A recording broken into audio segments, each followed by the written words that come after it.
kasih. Anda masih bersama dengan kami di 104.1 Radio Suara Jombang FM. Dan seperti yang sudah saya janjikan tadi, hari ini kita akan ketemu dengan kawan-kawan dari KPU Kabupaten Jombang. Kita akan ngobrol, berbincang, berdiskusi terkait dengan kesiapan kawan-kawan KPU Kabupaten Jombang untuk pelaksanaan pemilu dan pemilihan serentak di tahun 2024 nanti. Kelihatannya masih lama ya, 2 tahun, tetapi ini kalau dilihat dari persiapan-persiapan dan progresnya nampaknya nggak lama lagi 2 tahun itu. Nah, saya akan ketemu dengan kawan-kawan dari KPU Kabupaten Jombang untuk berinteraktif dengan tema menakar kesiapan KPU Jombang menghadapi pemilu dan pemilihan serentak tahun 2024. Tentu saja Anda nanti bisa bergabung dengan kami, bisa berkolaborasi melalui 871717 seperti biasanya.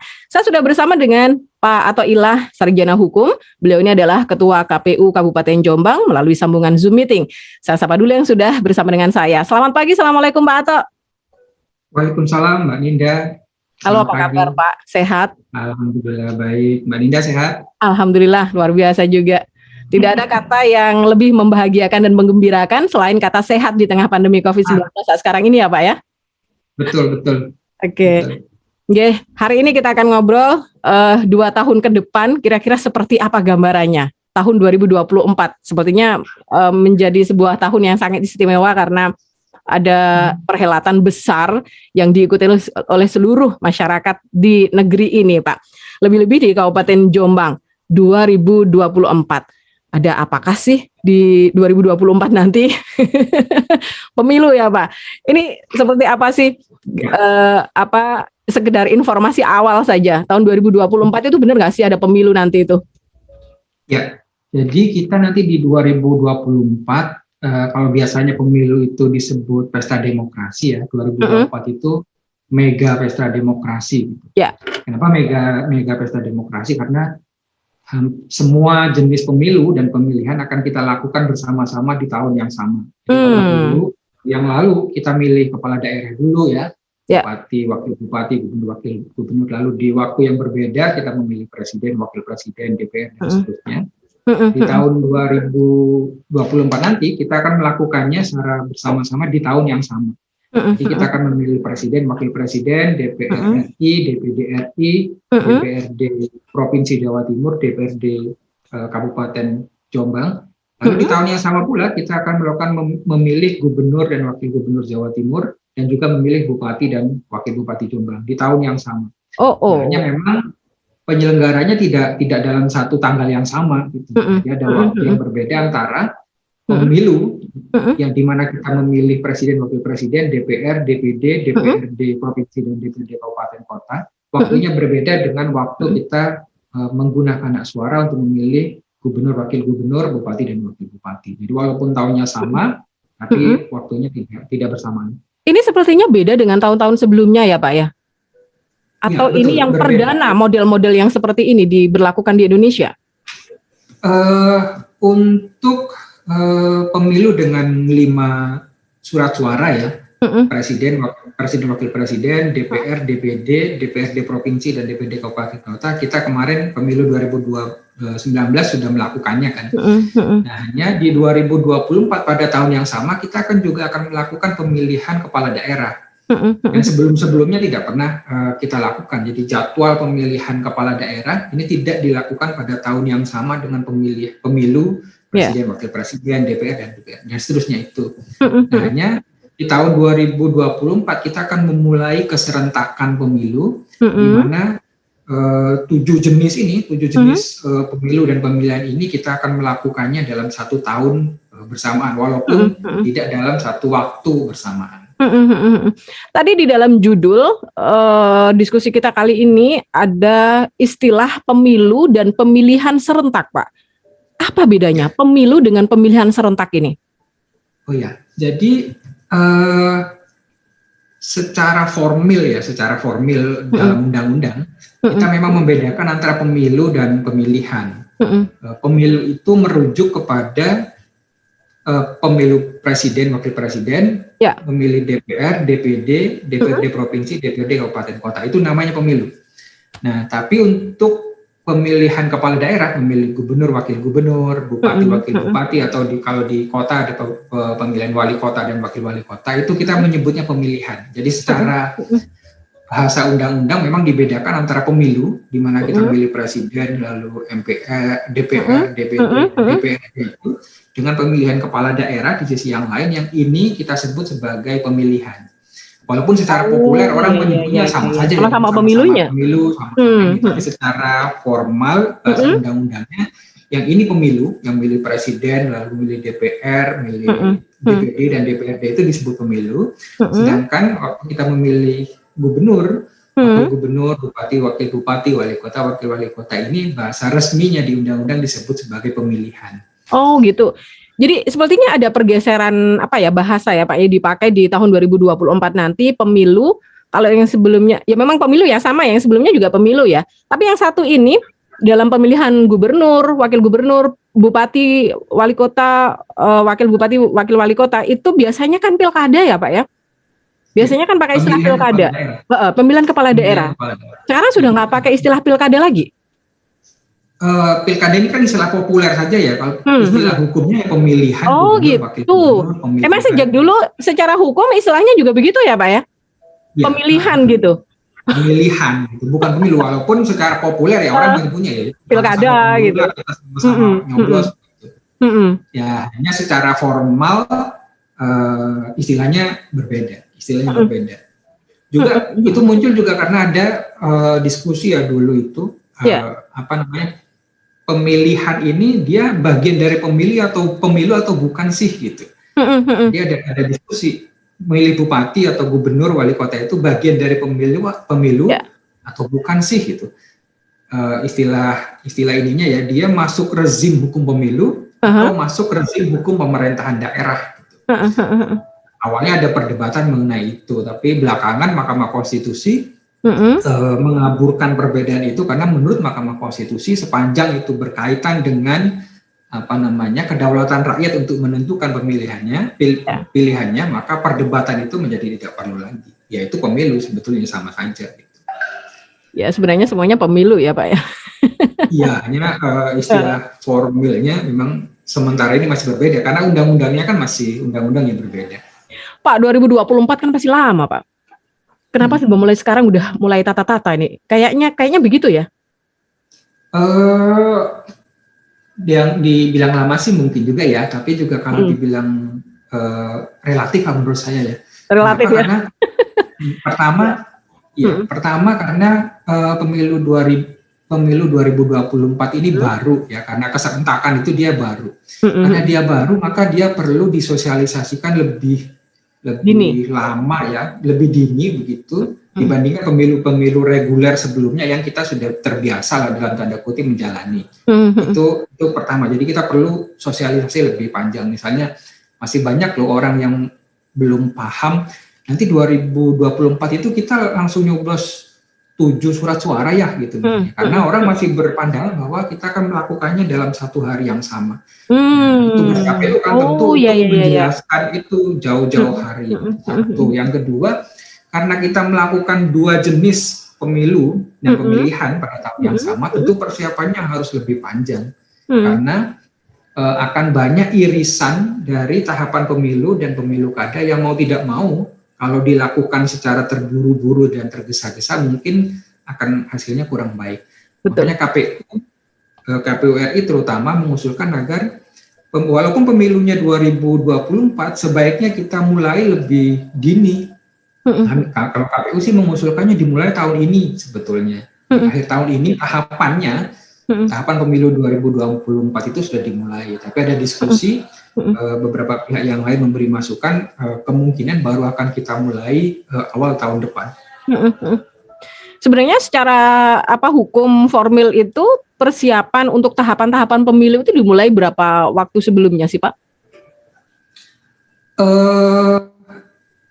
Yang diatur itu batasan minimal ya, itu 20 bulan. Jadi 20 bulan sebelumnya. 20 bulan itu sudah harus start.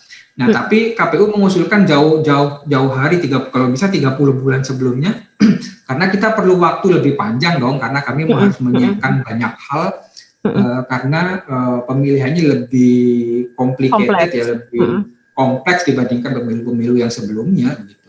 KPU sih mengusulkan lebih dini dimulai tahapannya.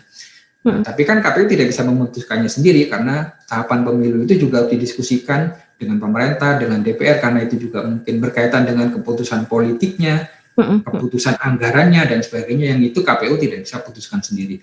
Dalam diskusi-diskusi yang berkembang sepertinya disepakati tahapan pemilunya akan kita mulai di awal tahun depan. Jadi walaupun pemilunya masih 2024, tahun depan kita sudah akan memulai tahapan pemilu.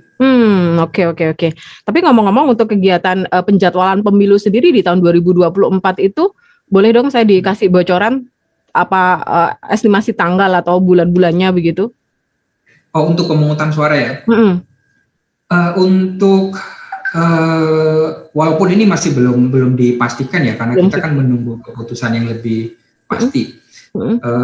Kemungkinan pemungutan suara untuk pemilu ya, kita memilih presiden, wakil presiden, DPR, DPD, DPRD, provinsi, kabupaten, kota itu di Februari 2024. Februari 2024 ya, awal tahun. Oke. Februari 2024. Lalu kita akan memilih gubernur, wakil gubernur, bupati, wakil bupati, wali kota, wakil wali kota itu di November 2024. Jedanya lumayan ya, Februari sampai November. Ya, betul, karena syarat satu itu sudah diatur di undang-undang ya, kalau pemilihan kepala daerah, pemilihan gubernur, wakil gubernur, bupati itu kan waktunya sudah ditentukan di undang-undang di bulan November, itu satu.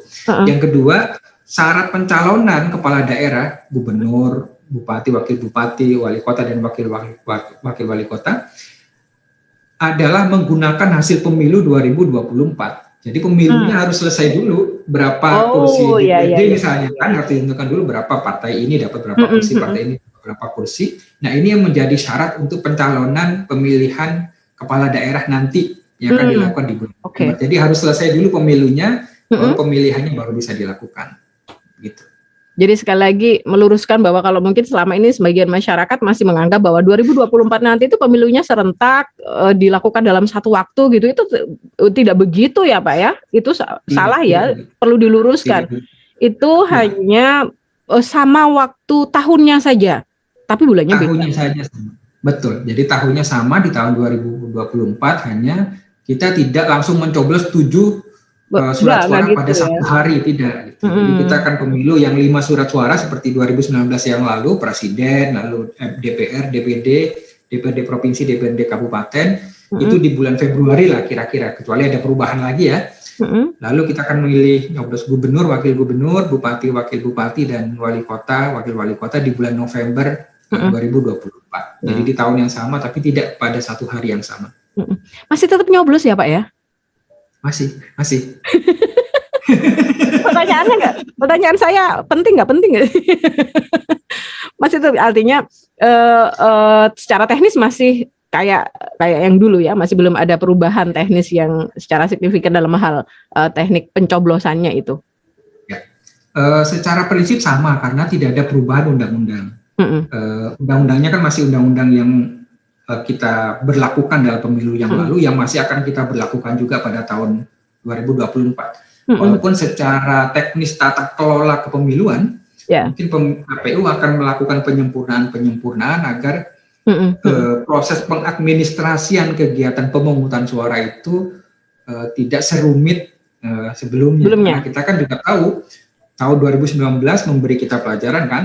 Ada TPS yang selesainya sampai subuh, ada yang sampai besoknya menjelang duhur baru selesai, yang itu mengakibatkan kelelahan yang luar biasa baik dari teman-teman kami penyelenggara, juga saksi dari peserta pemilu, semuanya capek, itu memberi kita banyak pelajaran. Nah, KPU tentu banyak belajar dari kejadian itu dan sedang menyiapkan formula untuk menyederhanakan proses pengadministrasian pemilu itu menjadi lebih sederhana, mudah, waktunya kalau bisa tidak terlalu panjang. Pak, kalau mulai dari sekarang ini sudah mulai persiapan untuk tahun 2024 nanti secara garis besar, tahapan-tahapan pemilu itu apa saja sih Pak? Dan seperti apa? Ya, jadi tahapan pemilu akan dimulai dengan tahapan persiapan namanya. Tahapan persiapan itu penyiapan peraturan regulasi teknisnya ya yang disiapkan oleh KPU, peraturan KPU. Nanti teman-teman kami di Bawaslu juga menyiapkan peraturan Bawaslu, itu kegiatan-kegiatan persiapan.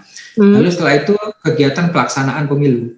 Kegiatan pelaksanaan pemilu itu dimulai dari pendaftaran pesertanya. Peserta pemilu itu siapa sih? Partai politik. Jadi partai politik nanti tentu kalau ingin menjadi peserta pemilu, partai politik harus mendaftarkan diri. Lalu KPU akan melakukan verifikasi, baik secara administrasi atau secara faktual dan seterusnya. Lalu ada tahapan pemutakhiran data pemilih. Jadi KPU secara formal nanti akan menetapkan berapa sih jumlah pemilih yang bisa menggunakan hak suara dan sebagainya itu. Lalu ada kegiatan kampanye, kegiatan sosialisasi, masa tenang, pemungutan suara, lalu rekapitulasi dan penetapan hasil. Penetapan hasil baru bisa dilakukan setelah selesainya sengketa hasil di Mahkamah Konstitusi. Itu tahapan pelaksanaan tuh. Nah, setelah tahapan pelaksanaan kita menyebutnya sebagai tahapan evaluasi, di mana KPU ya tentu sesuai namanya ya, KPU melakukan evaluasi terhadap proses penyelenggaraan pemilu itu sehingga proses pemilu berikutnya bisa berjalan dengan baik. Secara garis besar kira-kira begitu, ada 3 tahap, kita persiapan, pelaksanaan, dan evaluasi. Oke. Nah, KPU Jombang sendiri sejauh mana persiapannya sampai dengan saat ini? Wah, kita alhamdulillah ya, menurut saya sih, kalau boleh saya menilai di kami sendiri ya. Boleh lah Pak. So far so good lah. So far so good artinya kami merasa bahwa masih on the track menyiapkan diri untuk itu. Misalnya apa yang kami lakukan? Pertama, kami meningkatkan kapasitas organisasi dan kapasitas personil di KPU. Kapasitas organisasi itu apa? Kapasitas organisasi kami membangun sistem-sistem yang itu memungkinkan bagi kami KPU bisa menjalankan mandat dengan baik. Membuat SOP, melakukan penilaian kinerja, membuat dan seterusnya. Lalu yang kedua, kami meningkatkan kapasitas personil. Bagaimana caranya? Kami bekerja sama dengan pihak lain untuk bantu dong KPU untuk meningkatkan kapasitasnya. Jadi kami bekerja sama dengan Ombudsman, kami bekerja sama dengan KPK, kami bekerja sama dengan dan banyak pihak untuk meningkatkan kapasitas kami di KPU. Jadi dari sisi organisasi kami lakukan perbaikan-perbaikan, dari sisi personil kami lakukan perbaikan-perbaikan. Di luar itu kami juga bekerja sama dengan banyak pihak, perguruan tinggi dan sebagainya, untuk melakukan kajian, riset gitu yang mungkin akan berguna bagi kami gitu. Di KPU ini kan tempatnya data ya, kami punya banyak data, tapi kayaknya kami kayaknya nggak punya kapasitas yang tepat untuk melakukan analisa memadai terhadap data itu. Yang bisa melakukan itu kira-kira teman-teman kita di perguruan tinggi lah. Jadi kami datang ke perguruan tinggi, kami bicara dengan mereka, Mas, Mbak, Pak, Bu, kami bantu dong kami lakukan riset tentang ini gitu. Bisa nggak dibantu? Dan mereka ternyata senang sekali membantu KPU. Tahun kemarin kami baru menyelesaikan penelitian, kami dibantu salah satu universitas di Malang, perguruan tinggi negeri, terkait dengan pemilih disabilitas. Apa sih problemnya pemilih disabilitas? Apa sih yang harus dilakukan oleh KPU untuk meningkatkan partisipasi kelompok disabilitas gitu? Itu kami sangat terbantu. Dan kegiatan-kegiatan lain yang menurut kami memang sudah seharusnya dilakukan sebagai bagian dari persiapan KPU sebagai penyelenggara pemilu agar pemilu nanti bisa berjalan sukses. Misalnya dalam pemilu 2024 jika tidak ada perubahan desain ya, kita akan menggunakan sistem aplikasi. Namanya Sirekap, sistem informasi rekapitulasi. Itu di mana teman-teman kita nanti, petugas kita di TPS ya, KPPS ini akan menginput datanya langsung melalui satu sistem aplikasi. Nah, jika demikian maka kita perlu, mau tidak mau kan di hampir semua TPS, sebutlah semua TPS itu harus ada akses internetnya. Betul. Ya kan, karena kalau tidak sulit juga kan. Nah, sekarang kami lagi petakan tuh dari 4.295 TPS yang kami miliki dalam pemilu 2019, TPS mana saja sih yang akses internetnya terganggu? Gitu. Baik itu memang blank spot, artinya tidak ada akses internet sama sekali, atau ada akses internetnya tapi tidak memadai. Nah, kami lagi petakan sehingga kami bisa dengan waktu yang tidak terlalu mepet ini, dengan 2024, kami bisa melakukan antisipasi yang diperlukan. Jadi so far so good lah, saya kira, menurut saya masih on the track. Kayaknya padat juga ya kegiatannya kawan-kawan KPU meskipun masih belum masuk pada persiapan pemilu. Oh iya padat. Orang sih ya memang begini ya, kalau ada pemilu kan orang melihat sekali kesibukannya KPU, kan sibuk, KPU sibuk, ada kampanye, ada ini, media tiap hari memberitakan gitu. Tapi begitu pemilunya usai, hal ini kan tidak ada lagi, tidak ada kampanye, tidak lagi ada pemberitaan. Ini kan bukan berarti lalu KPU-nya terus libur ya, namanya badan publik kan harus bekerja. Betul, Pak. Nah ini kayaknya juga perlu diluruskan nih. Persepsi-persepsi yang mungkin selama ini, wah ini masih libur nih, KPU masih belum ngapa-ngapain begitu. Ternyata enggak juga ya, banyak banget ini kegiatannya. Enggak juga gitu. Cuma memang ya mungkin tidak salah juga kalau ada masyarakat yang menganggap demikian, karena aktivitas KPU tidak terlihat ya. Aktivitas KPU lebih banyak bersifat internal. Ya, tadi melakukan evaluasi, penguatan kelembagaan, peningkatan kapasitas individu dan sebagainya yang orang lain mungkin tidak lihat. Tapi kalau teman-teman melihat sosial medianya KPU, di situ akan kelihatan apakah KPU itu gabut atau enggak gitu. Iya. Gabut. Pak, sosial medianya KPU apa? Boleh disebutkan dong? KPU Kabupaten Jombang ya. Di apa saja itu? Facebook? Ada di di websitenya. Website ada ya? Website KPU Kabupaten Jombang. kap/jombang.kpu.go.id. Lalu ada Instagram. IG di apa Pak namanya? Alamatnya nggak hafal. KPU Jombang kayaknya. Searching aja KPU Jombang sudah pasti akan keluar itu. KPU Jombang pasti akan ketemu. KPU Kap Jombang kalau Instagramnya ya. KPU Kap Jombang ya. Oke. Ya, KPU Kap di Facebook juga ada ya, kalau sudah berteman begitu nggak ngafalin sih. Di FB juga ada ya Pak ya. Barangkali teman-teman pendengar bisa scrolling gitu. Yes. KPU-nya ada, KPU Kap Jombang. KPU Kap Jombang. Nah, ini. Kalau Twitternya @kpu/Jombang. Masyarakat boleh ya inbox, DM gitu, tanya-tanya tentang sesuatu gitu. Kita justru sangat mengharapkan tuh masyarakat bisa memfollow, mengikuti media sosialnya KPU, meretweet dan sebagainya. Bahkan kalau perlu mengajukan pertanyaan, kita dengan senang hati untuk melayaninya. Gitu. Karena memang tujuannya kan itu ya, kita ingin terhubung dengan masyarakat lah, kira-kira begitu. Oke, selamat mempersiapkan tahun 2024 Pak. Ini sebuah perhelatan yang istimewa, tidak sama dengan tahun-tahun sebelumnya yang tentu saja nanti melibatkan banyak pihak dan harus sukses nih 2024. Amin. Dialog interaktif kita hari ini perdana. Kita harapkan nanti di minggu depan dan minggu-minggu selanjutnya nanti bisa intens begini sehingga masyarakat pun juga bisa berinteraksi secara langsung dengan KPU, mendapatkan informasi yang positif, yang benar langsung dari sumbernya, Pak. Ya, Mbak Nidi, siap. Saya sudah juga membayangkan di banyak masyarakat yang sudah terbiasa melaksanakan pemilu di 5 tahun sebelumnya itu kan udah pengalaman ya. Bagaimana dengan teman-teman yang pemilih pemula yang saya pikir untuk 2024 nanti juga cukup banyak ini. Mereka yang baru saja mempunyai pengalaman mencoblos di tahun 2024 nanti. Next kayaknya harus kita perbincangkan itu. Betul. Nah, pemilih pemula ini jadi KPU ini melakukan rekapitulasi pemilih berkelanjutan namanya.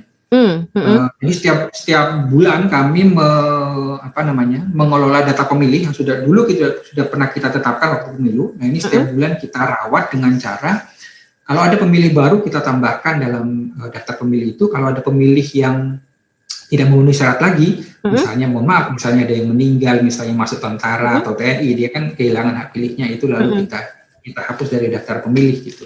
Nah, itu kami lakukan setiap bulan. Nah, masyarakat sebetulnya bisa berpartisipasi, mau misalnya wah saya bulan depan baru 17 tahun nih, kayaknya saya mesti lapor ke KPU. Nggak perlu datang ke KPU, cukup buka websitenya KPU, ada formulir di situ, teman-teman bisa mengisinya, jadi datanya akan masuk ke database kami, jadi nggak perlu repot-repot ke kantor KPU, kecuali pengen tahu kantor KPU, wah saya daripada ngisi website, saya main dong ke kantor KPU, pengen ketemu sama Pak Ato gitu. Boleh, main boleh ke ya? KPU, boleh dong. Saya di sana juga ada rumah apa namanya Pak? Rumah demokrasi. Rumah pintar pemilu. Rumah pintar. Rumah pintar pemilu. Rumah pintar pemilu ya Pak. Nah ini yang sangat rumah pintar pemilih ini nampaknya juga sangat ramah terhadap masyarakat. Artinya misalkan masyarakat awam, orang awam datang ke sana itu tidak seperti masuk ke kantor gitu. Kayaknya sih. Kalau saya lihat view-nya kayak gitu ya. Betul. Jadi rumah pintar pemilu sebetulnya, bukan rumah pintar pemilih. Rumah pintar pemilu ya. RPP. Nah, memang RPP ini didesain, RPP ini kan memang dirancang sebagai tempat di mana masyarakat bisa memperoleh informasi kepemiluan ya, sejarah pemilu, data pemilu, kenapa pemilu itu penting dan sebagainya. Orang-orang bisa datang ke situ. Di tempat kami di Jombang memang didesain nggak terlalu formal, orang bisa duduk-duduk, santai. Nah, harapannya itu lebih produktif ya, kalau orang lebih rileks mungkin dia lebih mudah menerima informasi atau mungkin mengajukan pertanyaan-pertanyaan yang kalau formal kan orang kadang itu agak formal juga ya, tapi kalau santai orang bisa lebih nyaman begitu. Oke. Silakan bisa datang ke sana. Silakan. Ada yang nggak tahu kantor KPU. Kantor penyelenggara pemilu maksud saya. Kantor KPU di mana Pak? Di Jalan Romli Tamim, Jogoroto, Jombang. Jalan Romli Tamim, Jogoroto, Jombang. Sekarang kalau misalnya mau searching silakan aja, KPU Kabupaten Jombang akan muncul sendiri di Google Map itu ya Pak ya. Pak, terima kasih, waktunya sangat terbatas sehingga kita harus segera mengakhiri perjumpaan kita di kesempatan pagi hari ini. Matur nuwun waktunya untuk menyempatkan diri bergabung dengan kami. Semoga informasi yang disampaikan, pengetahuan yang disampaikan bermanfaat bagi masyarakat untuk jelang pendidikan politik ya, jelang pemilu dan pemilihan serentak tahun 2024 nanti. Sehat-sehat Pak Ato bersama dengan kawan-kawan komisioner dan juga staf di KPU Kabupaten Jombang sana. Tetap jaga kesehatan. Insya Allah di lain kesempatan kita ketemu lagi dengan tema yang tentu saja lebih menarik. Terima kasih. Salam sehat. Terima kasih Mbak Nindi. Terima kasih ya. Sama-sama buat teman-teman di Suara Jombang. Siap. Selamat melanjutkan tugas kembali untuk panjenengan. Assalamualaikum. Thank you. Waalaikumsalam. Ya, terima kasih kawan-kawan KPU Kabupaten Jombang dan juga seluruh kru yang sudah bertugas untuk kesempatan pagi hari ini. Saya Nina Ahmad masih bersama dengan Anda di program Cakrawala sesi yang kedua.